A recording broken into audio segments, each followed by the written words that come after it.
Hi, dear students. This is MD Kausar Kais, Principal, Unique International School and College, and mentor of Kais English Hub. Dear students, তোমরা সবাই কেমন আছো? আজকে আমরা conditional sentence নিয়ে কাজ করব। কন্ডিশনাল সেন্টেন্স হচ্ছে শর্ত প্রযোজ্য বাক্য। আসলে কন্ডিশনাল সেন্টেন্সগুলো কিভাবে আমরা শূন্যস্থান করব, কিভাবে পূরণ করব, কিভাবে অ্যান্সারগুলো দিব সেটা নিয়ে আজকে আলোচনা করব।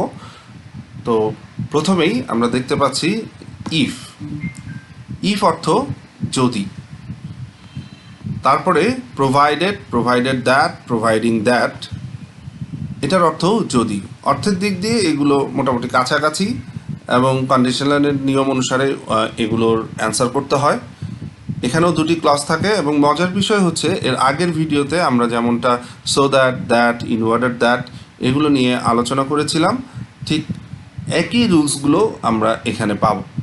সো যারা সো দ্যাট, ইনওয়ার্ডেড দ্যাট মানে প্রথম ভিডিওটি যারা দেখেছো, আমার মনে হয় তাদের জন্য এই কন্ডিশনাল সেন্টেন্সগুলো করা আর একটু ইজি হবে। তো চলো আমরা দেখি যে কীভাবে কন্ডিশনাল সেন্টেন্সগুলো করতে হয়। এখানে আমরা প্রথমেই দেখতে পাচ্ছি ইফের সাথে প্রেজেন্ট টেন্স যদি থাকে তাহলে ফিউচার টেন্স অনুযায়ী আমার পরবর্তী গ্যাপটা পূরণ করতে হবে। তো আগেই বলেছিলাম যে সো দ্যাট, ইনওয়ার্ডেড দ্যাটের মতোই এই রুলসগুলো হবে।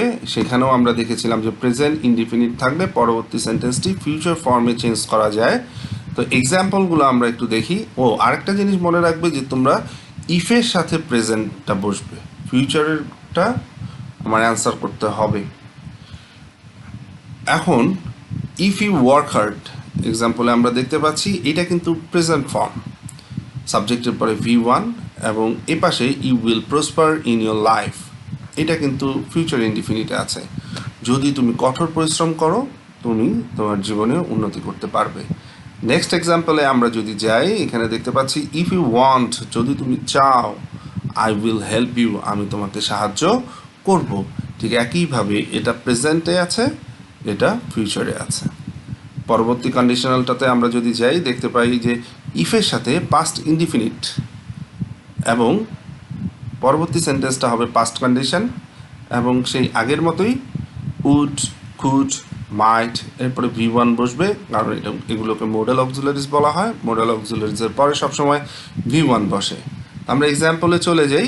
ইফ ইউ ওয়ার্কড হার্ড, এখানে সাবজেক্ট ইউ এর পরে আমরা ওয়ার্কের V2 ফর্ম মানে পাস্ট ফর্ম দেখতে পাচ্ছি ওয়ার্কড, এবং ঠিক এই রুলস অনুযায়ী পাস্ট কন্ডিশনের you could prosper in your life, তোমরা তোমাদের জীবনে উন্নতি করতে পারতে যদি তোমরা কঠোর পরিশ্রম করতে। তুমি কঠোর পরিশ্রম করতে, তুমি তোমার জীবনে উন্নতি করতে পারতে। সেকেন্ড এক্সাম্পলটি আমরা যদি দেখি, ইফ ইউ ওয়ান্টেড, যদি তুমি চাইতে, আই উড হেল্প ইউ, আমি তোমাকে সাহায্য করতাম। এখানে আমরা রুলস দেখে বুঝতেই পারছি, আমার মনে হয় তোমরাও বুঝতে পারছো। তো পরবর্তীতে আরেকটি কন্ডিশন আছে, কন্ডিশনাল সেন্টেন্সের নিয়ম, আমরা সেটাতে চলে যাই।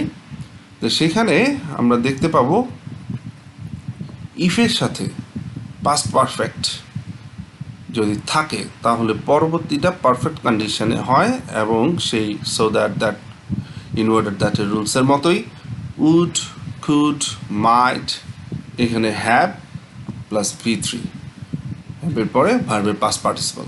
চলো এক্সাম্পল দেখে একটু বুঝে নেই। If I had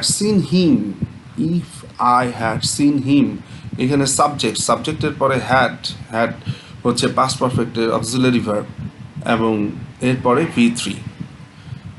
then answer is I would have told him the matter, এখানে উড আছে, হ্যাভ আছে, V3 আছে। যেহেতু এ পাশটা পাস্ট পারফেক্ট, এটাও পারফেক্ট কন্ডিশন, যেটা আমি বলেছিলাম এর আগের ভিডিওতে, future past perfect would have, could have, might হ্যাভের রুলসে আমরা পাব। তো এখন যদি আমি তাকে দেখতাম, I would have told him the matter, আমি তাকে বিষয়টি বলতাম। এখন আমরা দেখতে পাচ্ছি প্রোভাইডেড দ্যাট, প্রোভাইডিং দ্যাট, এগুলোও যদি অর্থে ব্যবহার হয়। একই রুলস, জাস্ট ইফের জায়গায় প্রোভাইডেড অথবা প্রোভাইডেড দ্যাট অথবা প্রোভাইডিং দ্যাট বসবে। এই পাশে ইউ উইল লার্ন মোর, তুমি অনেক শিখতে পারবে, প্রোভাইডেড দ্যাট যদি ইউ স্টাডি মোর, তুমি অনেক পড়াশোনা করো। তো এই পাশে হচ্ছে প্রেজেন্ট ইনডিফিনিট, এর পাশে ফিউচার ইনডিফিনিট। একটা জিনিস মাথায় রাখবে, একটা বিষয়, সেটা হচ্ছে ইফের সাথেই প্রেজেন্ট ফর্ম থাকবে, ইফের সাথেই পাস্ট ফর্ম থাকবে, ইফের সাথেই পাস্ট পারফেক্ট থাকবে, এবং অপর পাশে ফিউচার ইনডিফিনিট অথবা ফিউচার পাস্ট অথবা ফিউচার পাস্ট পারফেক্ট যুক্ত সেন্টেন্স আমাদের মেক করতে হবে। পরবর্তীতে যেটা আমরা একটুখানি বিচলিত হই যখন আমরা দেখি হ্যাড দিয়ে যদির কাজ করা হয়। হ্যাড স্টেট ভার্ব হিসেবে সাবজেক্টের পূর্বে বসলে ইফ বোঝায়, তখন সেটা সেকেন্ড কন্ডিশনাল এবং থার্ড কন্ডিশনালের রুলস অনুযায়ী পরিবর্তন করতে হয়। যেমন ইফের সাথে পাস্ট ইনডিফিনিট থাকলে আমরা ফিউচার পাস্টে পরবর্তী অ্যান্সারটা করি, এবং ইফের সাথে যদি পাস্ট পারফেক্ট থাকে তাহলে পরবর্তীতে আমরা ফিউচার পাস্ট পারফেক্টে করি। ঠিক তেমনি এটাও পরিবর্তন হবে। মনে রাখতে হবে ইফের জায়গায় হ্যাড বসবে এবং হ্যাডটা যদি অর্থে বসবে। তাহলে এক্সাম্পলগুলো আমরা যদি দেখি, had I a lot of money, had I a lot of money I would buy 17 Pro Max। এটার মানে হচ্ছে যদি আমার অনেক টাকা থাকতো আমি 17 Pro Max কিনতাম। এখন কথা হচ্ছে এটা পাস্ট ইনডিফিনিট, এবং পরেরটায় had I been a rich man, যদি আমি ধনী হতাম, I would have helped the poor, আমি গরিবদের সাহায্য করতাম। বিষয় হচ্ছে এইটা কিভাবে আমি পাস্ট ইনডিফিনিট এবং বি নাম্বারটা কিভাবে পাস্ট পারফেক্ট সেটা বুঝবো। শিক্ষার্থীরা দেখো, এখানে সাবজেক্টের পরে কোনো V3 বা ভার্বের পাস্ট পার্টিসিপাল ফর্ম নাই, তাই এটা পাস্ট ইনডিফিনিট। এবং কন্ডিশনালের নিয়ম অনুযায়ী ঠিক উড, কুড, মাইট এগুলোর পর যে V1 হয়, ঠিক একইভাবে আই উড বাই উডের পরে V1 দিয়ে আমরা সেন্টেন্সটা কমপ্লিট করেছি। কিন্তু পরবর্তীতে যে আমরা দেখতে পাচ্ছি যে বি নাম্বারে হ্যাড আছে, সাবজেক্ট আছে এবং বিন, এটা হচ্ছে V3, এই বিনটা হচ্ছে V3। তাহলে পাস্ট পারফেক্টের স্ট্রাকচার অনুযায়ী সাবজেক্ট, হ্যাড এবং V3 যদি থাকে তাহলে সেটা পাস্ট পারফেক্ট।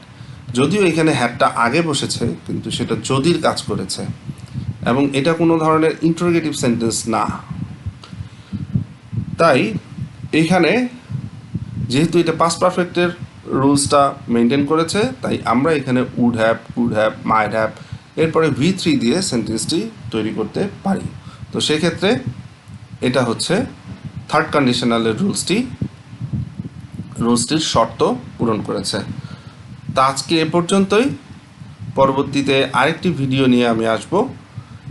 এর মাঝে তোমাদের যদি কোনো কিউরিওসিটি থাকে, কোনো আস্কিং থাকে, তোমরা আমাকে কমেন্ট বক্সে জানাতে পারো, আমি সেগুলো তোমাদের বুঝিয়ে দেব। ইনশাল্লাহ আবার দেখা হবে পরবর্তী ভিডিওতে। সে পর্যন্ত সবাই ভালো থাকো। আল্লাহ হাফেজ।